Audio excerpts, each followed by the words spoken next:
As a reminder, in the previous part, I provided powerful evidence showing that Marduk has been known throughout the course of history by a variety of name aliases. They are as follows: Ra, the god of ancient Egypt; Ashur, the god of ancient Assyria; Ahura Mazda, the god of ancient Persia; ZEUS, the god of ancient Greece; Jupiter, the god of ancient Rome; Allah, the god of the Islamic dynasty, which he is known by today. But what is most important is that Marduk is also identified as Satan. I also explained that the planet Nibiru expert Zachariah Sitchin agreed that Marduk is Allah. What I find interesting is that there are numerous verses in the Quran and the Hadiths which describe Allah as a physical person with a face, eyes, legs, hands, and feet. The following verse confirms that Allah has a face. Quran, Surah 55, Ayah 27. And there shall remain the face of Allah, your Lord, who is full of majesty and honour. The following verse confirms that Allah has eyes. Quran, Surah 20, Ayah 39. Put the child into the chest and then throw it into the river, and the river will wash it up onto the bank. And there an enemy of both mine and his shall take him. I bestowed upon you with my love, so that you may be brought up under my eye. The following verse confirms that Allah has legs. Quran, Surah 68, Ayah 42. The day that the shin will be uncovered, and they are invited to prostrate themselves, but the disbelievers will not be able. The following verses confirm that Allah has hands. Quran, Surah 38, Ayah 75. And Allah said, O Iblis, what prevents you from prostrating to that which I created with both of my hands? Were you not arrogant then? Or were you already among the haughty? Quran, Surah 39, Ayah 67. They have not appraised Allah with true appraisal, while the earth will be entirely within his grip on the day of resurrection. and the heavens will be folded in his right hand. The following hadith verse confirms that Allah has feet. Sahih al-Bukhari, Volume 6, Book 60, number 373.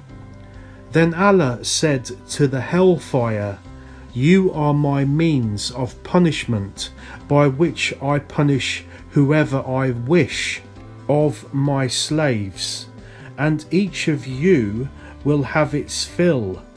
As for the hellfire, it will not be fulfilled until Allah puts his foot over it."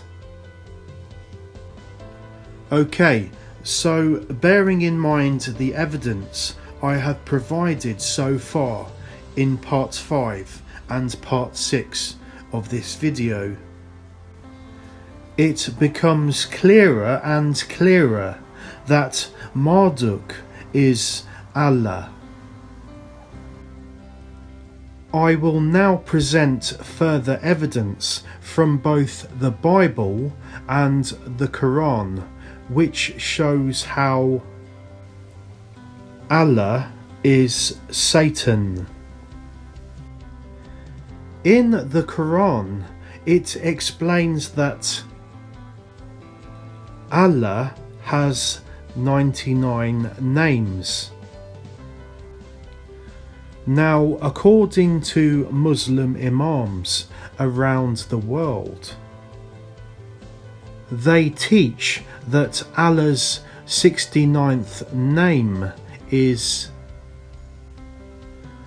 Al-Mumīt, which means the destroyer, the bringer of death. This is mentioned in the following Quran surahs.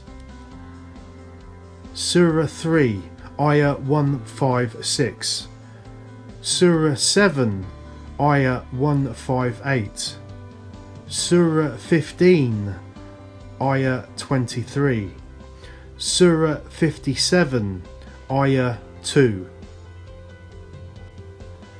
However, in the Bible, it identifies the destroyer as Satan. This is confirmed in the following verses. Revelation chapter 9, verse 11. And they had a king over them, who is the angel of the bottomless pit.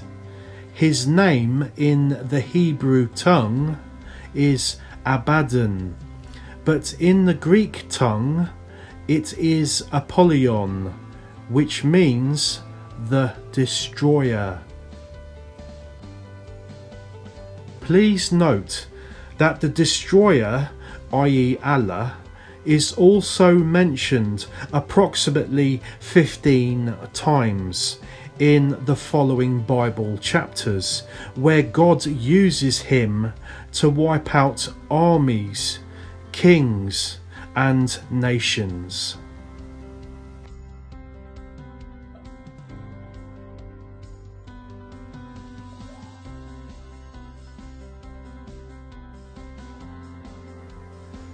Today, many Muslims around the world are taught that another of Allah's 99 names is Al-Mutakabbir, which means the most proud. However, according to the Bible, God hates pride. This is common knowledge amongst Christians. Confirmed in the following Bible verse. 1 Peter chapter 5, verse 5. God opposes the proud, but gives grace to the humble. In fact, Satan was cast out of heaven because of his overbearing proudness. This is confirmed in Isaiah chapter 14, verses 12 to 15. Just look how you fell from heaven, O Lucifer, son of the morning. For you have said in your heart, I will ascend higher than the stars of God in heaven, where I will set my throne. I shall ascend above the heights of the clouds, and I will be like the Most High God. However, you will be brought down into hell, to the sides of the pit. Ezekiel chapter 28, verses 11 to 19. You were in Eden, the garden of God. You were the anointed cherub, and you were on the holy mountain of Elohim. You were perfect in your ways from the day that you were created, until iniquity was found in you.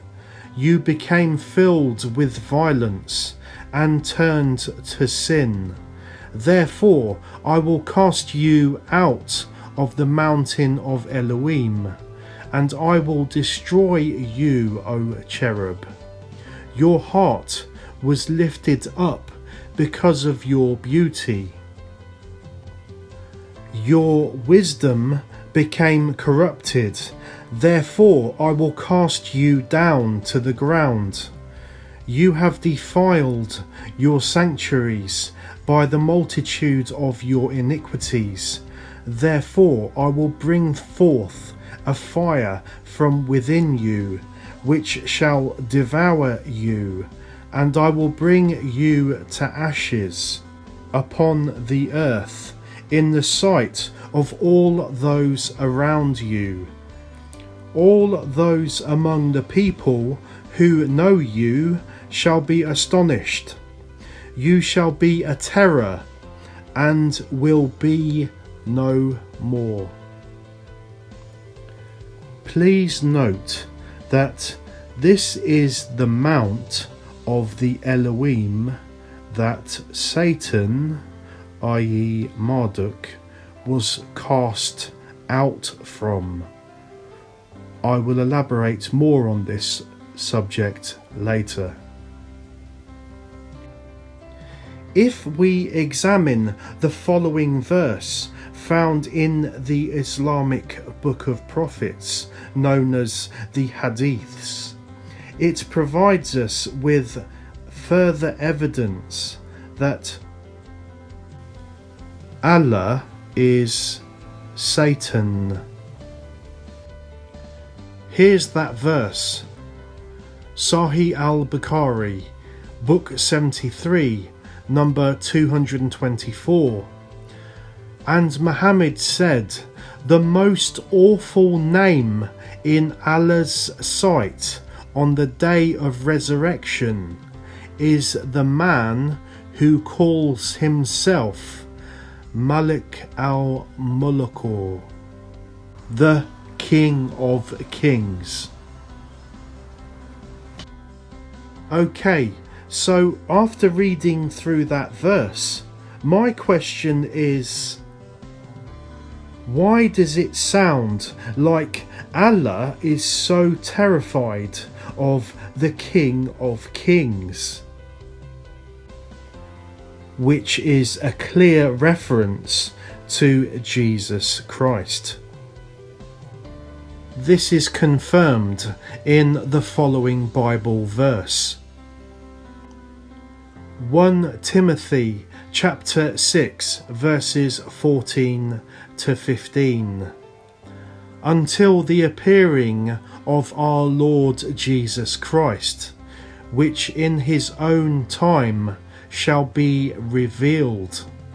He is the blessed and only ruler, the King of Kings. Now, bearing in mind that it is common knowledge amongst Christians that Satan is terrified of Jesus Christ, i.e. God. Therefore, the logical conclusion is that the Bible clearly identifies Allah as Satan. In the Quran, there is a verse which actually states that Allah prays for Muhammad. This is confirmed in Quran Surah 33, Ayah 56. Allah and his angels pray, Salah, on the Prophet. Pray, Salah, on him and ask for peace for him. Now, if Allah was the highest God of heaven, with no one above him, then he certainly would not be praying to a higher entity. There would be no need to do such a thing. Basically, when someone prays to another, they are essentially communicating with an entity greater than themselves, which means that Allah would be praying to an entity higher than himself, most probably to Jehovah, the true God. Okay, so just to simplify things for you, now bearing in mind that I have already shown how Allah perfectly fits the profile of Satan, and that Satan is in fact Marduk. Therefore, this means that Allah is none other than Marduk himself.